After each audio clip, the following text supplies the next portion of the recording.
back to another episode of our podcast entitled as Manifest, ang podcast ng mga taong gusto ng pera pero ayaw ng utang. But before we start, I would like to introduce to you and let us all welcome our guest for today, Miss Darlene Cleope and Miss Princess Arcardo. Yan. So, together with, nakalimutan ko. Together with our analyst, Mr. Daryl and Mr. Edwin. Yan. So, sa mga guests natin, kwentuhan niyo naman kami kung paano kayo nag-start na mag-save and mag-put up ng business. Ayan. So, kami ni Ses is mag-best friend na since second year high school. Oh, matagal na. Nagkakilala kami sa school nga. So, naging best friend kaming dalawa. Tapos, habang tumatagal, yung friendship namin is lalong nagiging close. Tapos, hanggang sa nag-college, nagsama na kaming dalawa sa isang dorm. Tapos, parang, since ang hirap nga ng buhay ng college, parang nahihirapan na kami maghanap kung saan kami kukuha ng pambayad ng tuition, panggastos sa araw-araw. So, si Ses, naisip niya na magtayo kami ng business nung college kami. So, yung business na yan is yung thrift. Naghanap kami online ng mga, nagbibigay sila ng mga bail. So, mag-avail ka ng bail na halimbawa ng pants, ganyan. Tapos, ikaw na yung bahalang maglaba nun. Tapos, yung mga, pag may damage, like, halimbawa may konting mga scratch yung tela, ikaw nang bahala kung paano siya magiging design. Tapos, tsaka mo siya isi-sell ngayon. So, pero hindi rin naman ganun naging kadali yung journey namin sa pagtatayo ng thrift shop namin. Since napaka-competitive ng market when it comes to thrift clothes that time, di ba, Dars? Nung mga first month, kumikita kami. Pero hindi namin in-expect yan since first time pa lang namin magtingnan ni Ses. Parang nabigla kami na, okay, kumikita rin pala to. So parang balak namin, ituloy na siya ng ituloy. Pero unexpected na nangyari is, nag-failed siya nung first year na nagtitinda na kami. Nag-failed siya. Tapos, nalugi kami and sadly, sinara yung business na yun. Tapos, nag-come up kami sa another idea na magtayo ulit ng panibagong business which is makeup products na, mga beauty products, ganyan. Tapos, So, yun yung naging journey namin. Nag-start kami from nothing, then thrift shop since kailangan nga namin ng side hustle that then nag-aaral kami. Nung after namin mag-thrift shop, nag-fail, tapos nag-come up ulit kami sa another idea na magtayo ulit ng business para may pagkukuhanan ulit kami. Okay. So, dun sa thrift shop niya, naisip ko lang, no? Since sabi niyo, di ba, pagka may mga scratches, kayo yung mag-iisip kung paano nyo siya gagawing design. So, naisip ko lang, if ever na kung, let's say, continuous pa rin siya, no? Naisip ko lang, pwede siguro, since ganun din naman, gagawin nyo rin namang design yung mga scratches, suggest ko na lang siguro, if ever, kung sana natuloy nga, no? Kasi parang maganda yung,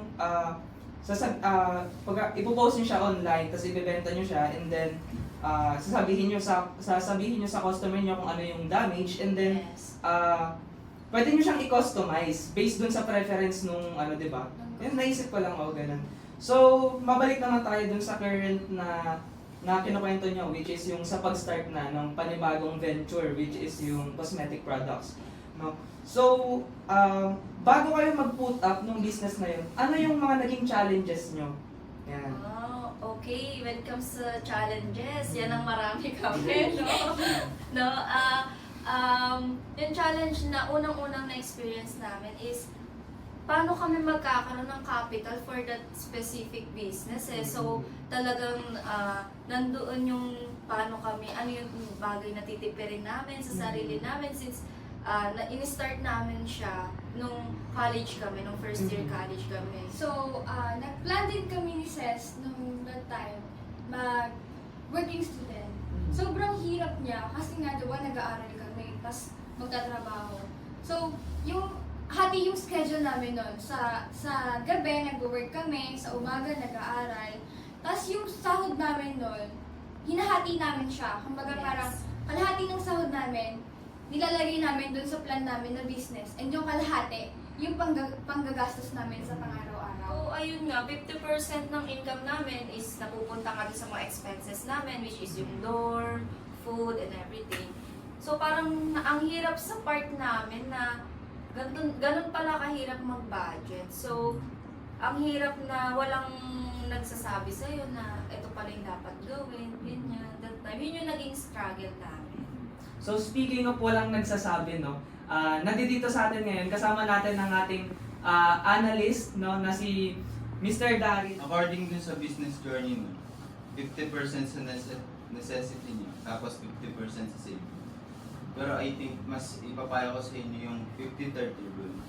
50% for necessity, like bills, yung mga pagkain nyo for everyday life.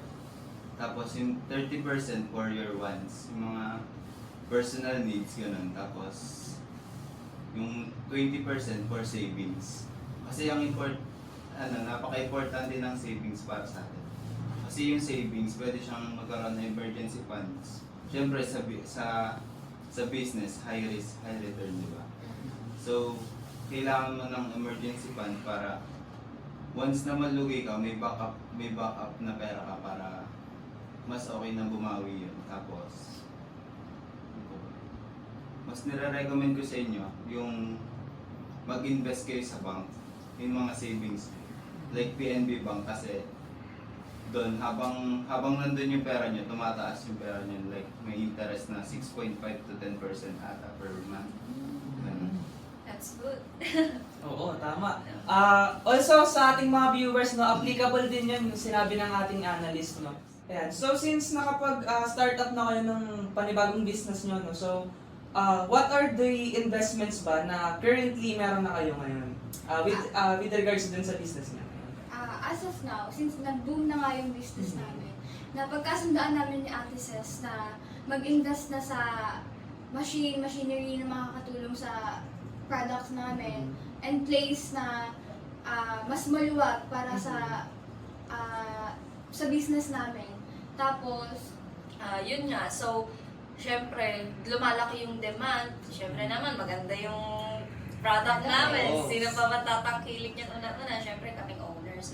So, kailangan namin ng mga machineries na in-order na namin siya sa ibang bansa. Yan. Kasi, para mas maganda yung production, yung flow ng production, at the same time, mamit namin yung demand ng skincare products since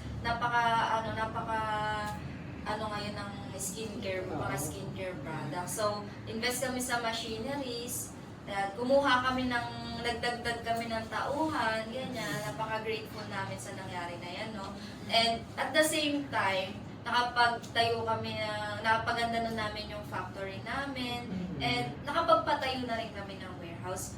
As of now, yun pa lang naman yung nagiging, kumbaga, naibabalik namin ulit sa business namin. Yun pa lang yung nagiging investment namin, na yun yung nagbibigay sa amin ng mas malaki ring income ngayon. So, despite that, no, malaki na yung kinikita nyo. So, mapunta tayo. Ano naman yung mga, or may naisip na ba kayo na possible na business ventures na aside from cosmetics, ano pa yung sa tingin nyo pwede nyong pasukin? Yan, na negosyo. as of now, wala pa. Wala pa. Yes. Ayan, so tamang-tama, no, narito ang ating analyst naman na si Mr. Edwin, and tuturuan niya kayo at yung viewers natin, no, tungkol naman sa pag-i-invest. So, Mr. Edwin. Isang magandang hapon sa ating lahat. Ayun nga, tungkol nga sa investment, may mga iba-iba kasi klase ng investment. May mga high risk na investment, may mga low risk. Meron din tayong mga long term, pati short term na investment. Sa akin, bilang masasuggest ko na sa inyo, sabi nyo nga kanina, yung una nyong ginagawa, 50% yung ginagawa nyo para sa savings. Ibig sabihin ngayon, malaki na savings nyo. At ingat, sabi nyo kanina, meron pala kayo ngayon warehouse, pati mga factory. Ibig sabihin, wala pa kayong store. Pinagbibentahan nyo ng nyo, cosmetic product nyo. Ingat, katulad kanina, na nag-save kayo. Pero tama naman, kasi yung savings, pasok siya sa investment. Pero ano nga lang siya, kailangan mo siya i-save sa bangko. Pag mo siya sinave sa bangko, papasok sa investment kasi tawag sa kanya, savings account. Bali sa savings account, yun nga, magkakaroon ka ng interest na hindi man ganun kalaki. Pero ito paano, kumikita. Pero ayun nga, sabi natin, na mas kailangan natin mag-invest sa ibang bagay. Pero di mo naman pwede lahat ng pera mo, ilabas mo. Kaya mas maganda rin talaga na may savings ka pa rin nasa sa bangko. Na inyong magagamit mo na ano mo, magagamit mo siyang emergency fund mo para in case na merong mangyari na di naman natin talaga natin alam yung mangyayari na mga susunod eh. Kaya mas maganda talaga na may nakatabi sa ating pera. Yun, what a beautiful insight, no? From our analyst, no? So, Miss Cleofe and Miss Arcardo, tama? Ayan. So, ano naman yung realizations nyo after nyong mapakinggan yung sinabi ng ating analyst? Ayan.